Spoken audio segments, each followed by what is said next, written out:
This is a presentation on the artist Anish Kapoor. Anish Kapoor was born to a Hindu father and a Jewish mother on March 12, 1954 in Bombay, India. He started his studies studying engineering in Israel, but after 6 months realized that he was definitely not cut out for it and quit. He subsequently moved to England and started studying, having mentors, most influential of which was Paul Nigu, a Romanian artist who was criticized heavily for his regional aesthetic that was difficult to relate to others. Kapoor took that on into his own psyche in making more universal forms than he might have otherwise. Other great influences on his life are most notably the Hindu faith in his time in India. One of the more striking visual pieces of India is all of the color. The Hindu faith places much importance on color and its meaning, and they even have pigments that they use in many of their celebrations and in simple practice of their faith. These pigments are available at each festival and outside of each temple year-round. The mythology of the faith has helped Anish find his meaning. In particular, there's tales such as the tale of Shiva Longdobhava. I think that I'm pronouncing that right. In this statue pictured here, Shiva is seen manifesting himself out of a void in between two lesser deities. This meaning in the void, this ability to bring forth anything from the void, is something that has greatly inspired Anish Kapoor. He loves to explore the void, the duality between what is and what is not. Kapoor's early works are heavily marked by his childhood in India. His forms are simple and incredibly saturated with the same pigments that you find in religious practices in India. They seem to almost be emerging from the ground, immersed in a pool of pigment. The simplicity of the forms and the absence of any trace or fingerprints or mark of a hand of the artist make these seem to be pieces that were created by a supernatural being and are still in the process of being created. Yet another one of Kapoor's fascinations with action art that you can see moving. Some more little interpretations of action art are his wax pieces, which are continuously being shaped by either themselves or their surroundings. The piece Zweiamb, literally meaning self-generated, is the most striking of these examples. It's a multi-ton block of wax on a track that moves through openings in the spaces that Kapoor has been given. They seem to be leaving behind small traces of themselves on the environment that they move through, while also having marks left on them. They aren't completely pure forms such as the earlier pigment pieces. They're rough and they're unrefined.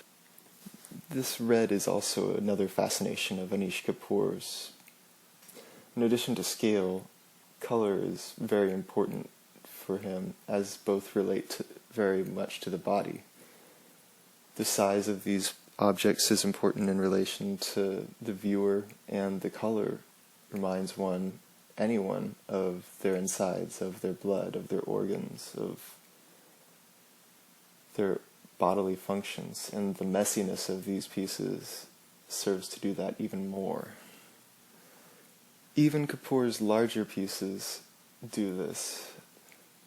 His objects such as Marsyas and Leviathan engulf the viewer in an experience. They completely occupy the space, leaving people little edges to skirt around. The red is another obvious reference to the body, though in different ways. Marsyas is a reference to a satyr who was flayed by a deity, and its incredible tension and tightness help one think of that. While Leviathan is more of a bulbous, sitting, lethargic form, also very representative of its title. Kapoor's mirrored surfaces are less object pieces and more experience pieces. They take their surroundings in and the viewer in and make those part of the art. This leads us to one of Kapoor's most recognizable and famous works, Cloud Gate, located in Chicago's Millennium Park. Again, the shape of the object itself is not as important as the distortion that that shape causes to the image that is reflected on all of its surfaces. These reflections are most important and used as art, as image, most notably in the omphalos, or navel, located underneath the structure. There's a repeating cascade of reflections that immerse one in a nearly holographic image. When people say that this series of works is like a playhouse mirror, or playhouse mirror of a place of mirrors for adults, it is very easy to see why. Kapoor's latest works are made of core 10 and completely occupy the spaces that they inhabit. His work Memory is able to be perceived in a series of 3 spaces, none of which are perceived continuously one to the next. There are 2 exterior views and 1 interior view framed by an aperture. It is made up of a multitude of core 10 plates that were manufactured so precisely that it is nearly watertight and completely light tight. The interior is completely dark, unlit, a void. Kapoor's work is increasingly becoming amazing works of engineering prowess and joy. They cause us to ponder ourselves and our perception, and think about all of the questions that we don't have answers to. The lack of definite meaning in any of his pieces forces the viewer to project a meaning onto them, which also makes the viewer think about why it is that he thinks what he does about each of these pieces. This helps explain Anish Kapoor's international appeal.